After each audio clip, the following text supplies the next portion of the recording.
It's chips, it's candy, it's maybe a slice of pizza, but it's all things that are really based, they're hyper ultra processed, they're based in carbs, and this is what we're showing the next generation. Like, this is food, but to impact our kids, like, we have to figure it out and live it ourselves. Young kids who, they don't know anything about what they're eating. They're eating what everyone else is eating, what their parents are giving them, and it's like you can't blame them because they don't know. But that's where my heart just breaks, and where I'm like, we have to do better. We have to do better for this next generation.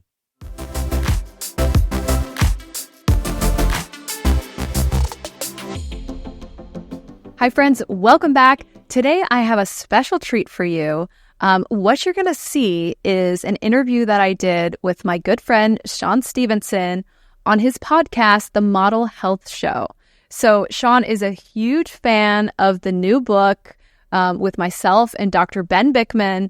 And so in the episode, we talk about the book and we go into parenting and other things. Shawn and I both love to eat. And so we talk about food. And we're big on fitness. So how do you stay healthy and fit? And how do you raise your children to understand how to live a healthy life? How to keep bodies that are sensitive to insulin so we can avoid disease. So I hope that you enjoy these clips from my interview with Shawn Stevenson. So I want to ask you about this, the practical side of things. One of the things to really help to support good insulin sensitivity is being able to clear blood glucose from our system. And the major organ to do that is muscle, right? So when I said earlier that blood glucose, blood sugar, and insulin are not the same thing, right? That should be an obvious thing, but they're so coupled together. Like, oh yeah, just pay attention to your blood sugar and your insulin sensitivity will be fine. And we're missing out on how does all this stuff work? Because the primary absorbent factor, right, being able to clear and absorb glucose from our bodies is exercise. And this is where in the book, you lay it out for us because you know this, and being a parent, I want you to speak to this. Part of the resistance in doing some resistance training is the accessibility, right? We've got all these things to do. We've got busy lives. Right. We've got kids. We've got all this stuff going on. You're taking away the resistance by making it so simple with little to no equipment to really maximize this organ of glucose clearance being muscle. So let's talk about all of that. Yeah. And I think nothing irks me more than when people say, like, I don't have time to exercise. And I think, we make time for whatever is important to us. And so it's really what they're saying is I don't prioritize. Like, it's not a priority to me to exercise. And I think, it's easy to look at fitness as, something that we do because we want to look a certain way. And I think that a lot of people have that perspective. And then if that's all it is, if you're working out because you want to look a certain way, then it's okay if you don't go to the gym this week. Right? It's kind of an accessory thing. But when you look at exercise and working those muscles, that glucose clearer, as hygiene, which is really, I think, how I look at it and how I've taught my kids. Like, you don't not brush your teeth because you don't have time, right? We know how to take care of ourselves and our hygiene. You don't not take a shower. Like, exercise is the same thing to me and to my family. Like, it's part of how you just have good body hygiene. It's a different perspective than like, yeah, working out's fun or I like to look a certain way. Like, no, like this is hygiene for your body. I love that. Metabolic hygiene, right? So it's cleaning up the circulation. It's cleaning up our bloodstream. Yeah. Right? Because having elevated glucose is like, in a way, like little shards of glass, right? That can start to tear stuff up. Now, of course, I don't want to make it that extreme. Because having some glass, you can make some cool stuff. Right. But glass can be beneficial. But when it's just like riddled with these little glass pieces, you could pop a tire. All right. You could start to tear stuff up. And being able to clear that through exercise, I love that framing of hygiene, right? So being able to clear things up. Yeah. And even looking at food that way, right? Because I mean, we're not sitting here, as two people who don't enjoy ice cream sometimes, or don't we love to go. I just showed you the picture when we went to get ice cream in St. Louis. Yeah. 2018. Yes. We've been enjoying food together for a long time, right? And those moments are important, right? But it's not something that we do every day. And that goes back to hygiene, right? And so just the nutrition and how we approach our meals on a daily basis, or looking at it from a weekly basis, right? Bedros and I, we have date night every single Wednesday. And we get silly with where are we going to go this week? What are we, what are we going to eat? And we really enjoy that meal. And as we're doing it, we're still, eating protein and it's not, but we're adding in those carbs that we don't normally eat, right? But you balance it, just like you balance your hygiene. So yeah, it's just a different way to look at it, but it raises the stakes, I think.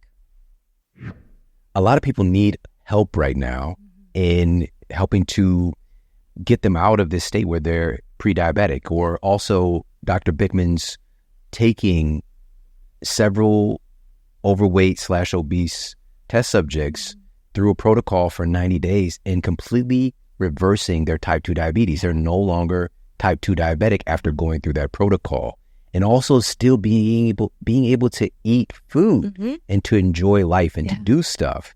And that's really the secret sauce. It's so empowering.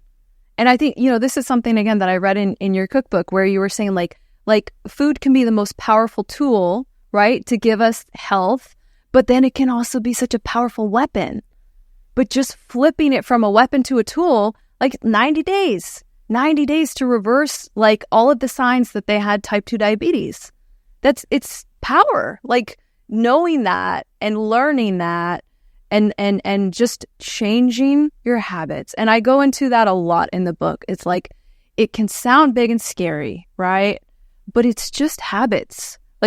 Everybody's we eat pretty much the same type of thing. We do pretty much the same level of activity. It's just tweaking our habits.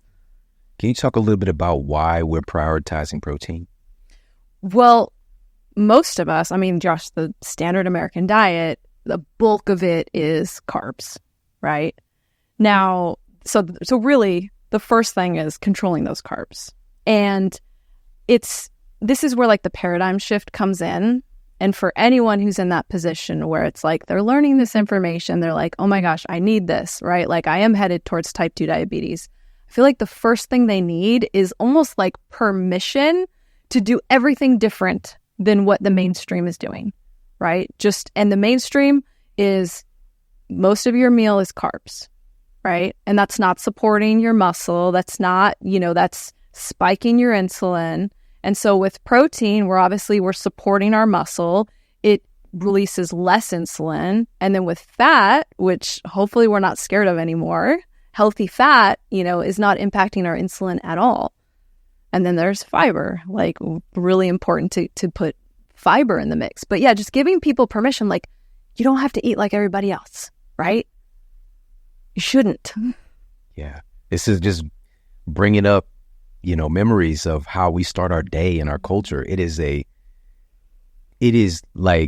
crazy. There's this saying, of course, we're eating dessert for breakfast, but it's beyond that. It's so normalized. Muffins and pancakes and French toast and, cereal and all the things. And by the way, again, we're not villainizing these things. French toast is delicious. Yeah. All right. But the way that we've been marketed to, that this is the way to start our day, in particular, breakfast cereal, right? That is the paradigm. That for me, even going to school and on the free lunch program, we get these little personalized little bowls of cereal. I was in heaven. I loved it because at home, at least those are the brand. So we get Fruit Loops or Frosted Flakes. At home, we get the off-brand stuff. So it's Fruit Rings, instead of Fruit Loops. But, we're starting our day and inundating our kids with all of this, not just highly refined sugar, but all these newly invented chemicals. Yeah. Really. It's so scary when you just look at it that way. It is. But it's normal. And that's the scary thing. And that's where there's this huge disconnect, right? And kind of going back to why aren't our doctors telling us this? This past several days, I've been on a volleyball trip with my daughter. And, you're at a convention center and there's, hundreds of volleyball teams, these young athletes. And I've learned over the years to always bring food for her because they have these concession stands. And just for fun, I walked over and looked at like, what are they serving up for these, young athletes who are, working out all day doing sports. It's chips, it's candy, it's maybe a slice of pizza, but it's all things that are really based, they're hyper ultra processed, they're based in carbs, and this is what we're showing the next generation, like this is food, which it's really gratifying for me to have my daughter, like she'll look at it, she'll be like, well, there's nothing here for me to eat. Like she knows like that none of that is going to fuel my body.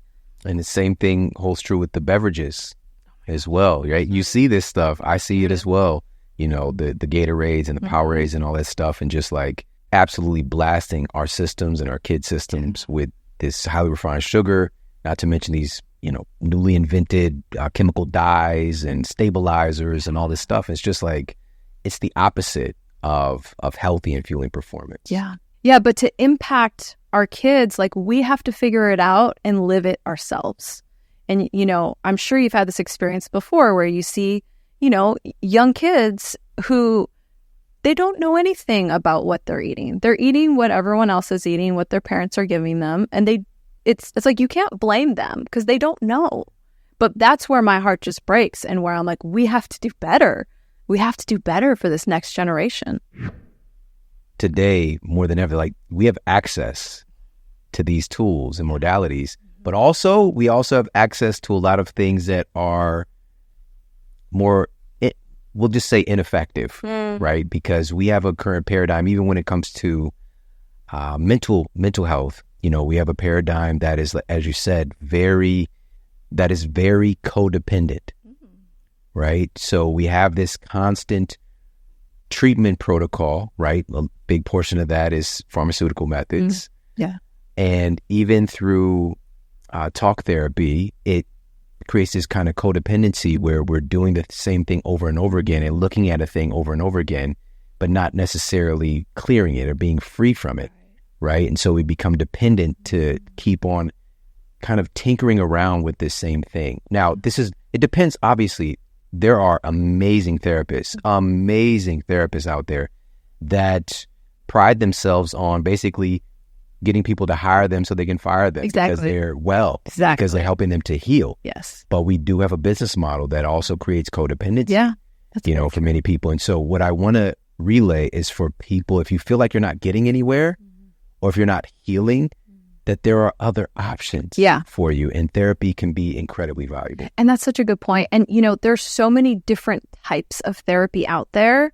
And I mean, for me, before I went back to school, I didn't really have a lot of education when I was seeking out a therapist. Like, what are the modalities that they use? Do they do EMDR? Or are they doing CBT? Like, what is it that they're doing and they're trained in? But having, educating ourselves as consumers of, mental health services really goes a long way because, like you said, we can fall into that, going to a therapist whose goal is to have you on the couch for 10 years versus if you come to me, it's like, okay, let's make our list. These are the things we're going to address. These are the things we're going to flesh out so that you can have, open up to more in your life. And then I'm going to send you on your way. Right. So there's a whole bunch of different types of therapists out there, and not everyone's a good fit for one another as well. And that's okay, right? Thank you for saying that. Thank you for saying that, because we're all so unique, and also the point was, and what led us into this aspect of this important part about health is we're oftentimes making decision from our stuck perspective, our stuck stories, as my friend trauma body. Yeah. Right. And so we're wondering, like, I know that I want to, get out and walk every morning, but I end up doing it once or twice and then I stop, right? Why do I not follow through? Like, I want to do this. Yeah. I know why I want to do it. I know what to do, but I just keep on self-sabotaging. Yeah. And so it's being able to unpack and get to the root of these things. You know what's a great question to ask at that point? Looking for the secondary gains. So asking yourself, even though you're fully believing, I want to do this, I want to go walk. Asking yourself, what do I get out of not walking? And being super honest. So we call this secondary gains because we're doing things because they benefit us in some way. And that's something that, could come up in therapy. That's something we can give ourselves, right? I think I want to do this. What am I actually getting out of not doing it? And being really honest.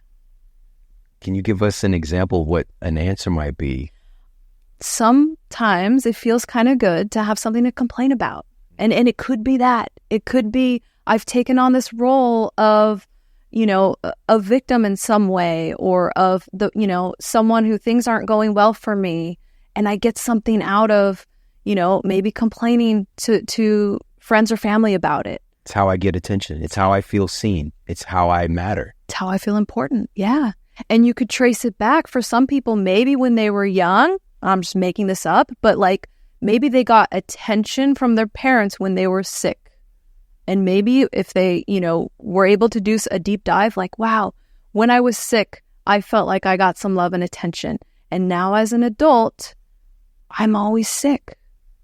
Maybe that's how I feel I can accept love, as if someone's taking care of me because I'm sick. It could be any number of reasons like that. But it takes a lot of honesty and kind of dropping the ego blinders to be able to find it. And that's why I feel like when you go in and do some of the therapy, like EMDR, these things will just come out. And it's a little bit more of a natural way to pull it out. But if you're able to sit there and just be straight up honest with yourself, you could get there that way. Yeah. Now, what if, for example, we do this and we uncover this piece of data? Yeah. Then what do we do with that information? Yeah. Well, what's really cool is once it comes to light, it's amazing how we shift. It's amazing how we adapt. It's like pull the monster out from under the bed and then watch how things change. Yeah. You just said it, just the awareness that I'm getting something from not doing the thing that I consciously want to do, but I subconsciously sabotage. Yeah. So again, it's the first domino and it's the big domino. Yeah. A lot of stuff will resolve from there, but is there anything else that we should be aware of, what we can do? Yeah, so the example of the person who hypothetically feels love when they're sick and others have to take care of them, as soon as they realize that about themselves and that domino falls and the light bulb goes on, now they can say, can I open myself to feel love in a different way, right? Maybe I can, with my partner, maybe we can start, going to the gym together. And I can feel that connection in this way, right? Just opening yourself to getting your needs met, because really secondary gains, they're all about meeting our needs. And it's needs that are being prioritized over what we're trying to change. And so how can we still meet our needs? Because our needs are important. Yeah. Yeah. That's everything that we're doing is based on our needs, and also just realizing we have different people have different needs. Mm-hmm. And there are some kind of categories that are pretty strong across humanity. The need to be significant, the need to experience love, the need for, variety in our lives, the need for growth, contribution. This is great work from Tony Robbins on this. But understanding our own human needs and what drives us. This was super helpful even in my communication and relationship with my wife, right? And seeing, what you need, your top needs are different from mine, right? Because we all think everybody's the same. Yeah. And that creates a lot of conflict, So now, would you say that this investment in our own mental health is adding to what you call our health bank? Oh my gosh, absolutely. Because it impacts how we experience the world, how we experience each other, how we are able to, stick with a healthy lifestyle or not, right? Just opening ourselves, getting unstuck. So yes, absolutely. Talk a little bit more about this concept of a health bank. Okay, so I think in terms of a balance sheet all the time. That's kind of how I see things because I manage a lot of finances. And I like to think of this whole idea of, insulin sensitivity as putting deposits or withdrawals from a bank account. So if I do a period of fasting, I'm making a deposit. If I have, dinner and it's protein is prioritized. There's some healthy fat. There's fiber. There's little to no carbs in it. I'm making a deposit, right? If I do a kick-ass workout, my son is my personal trainer right now, which he kicks my butt. I love it. Do a great workout with him. I'm making a deposit into my health bank account. If I, go out on date night tomorrow night and, eat some tacos with Bedros, I'm making a withdrawal from my health bank account, right? If I skip a workout, like today, I drove out here, I skipped my workout this morning. I made a withdrawal, right? But I know now I got to make some deposits. So this is just how I mentally kind of see it and have this balance going, like keeping my finger on the balance of, making sure that there's plenty of funds in there. That's a great framework for certain people that think similarly. Yeah. Somebody like myself who wanted to avoid accounting class, maybe, not so much.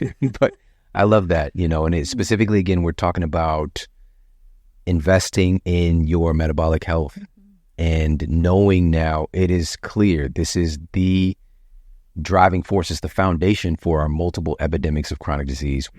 So my question is, the book is really broken into 3 specific parts, right? We've got the education from arguably the greatest mind in metabolic health walking around planet Earth. We've got the implementation of exercise, because he talks about the science behind it and how this revolves around insulin sensitivity. Then you've got the application with the fitness. And then we've got the food portion with the recipes. The exercise portion, is this something that is approachable for anybody regardless of their level of fitness? Can anybody do this stuff? Yeah, that's a really good question, and it is. And we were very intentional in including many exercises that are really beginner level, so you can start wherever you are. If you've never worked out a day in your life and you're probably feeling very overwhelmed with all of this, there's a program for you in there. And there are things you can do with a chair. Like I've got things where I'm like doing some squats and holding onto a chair. And there's things that you can really start and then build from there. Awesome. So everybody's invited. Everybody's invited to the party. Awesome. All right, friends, I hope you enjoyed this episode and these little glimpses of my interview with Shawn Stevenson. Check him out at The Model Health Show. He also has an amazing cookbook that came out recently, the Cook Smarter cookbook, which I love. So check that out and like, subscribe, drop us a comment. Thank you so much.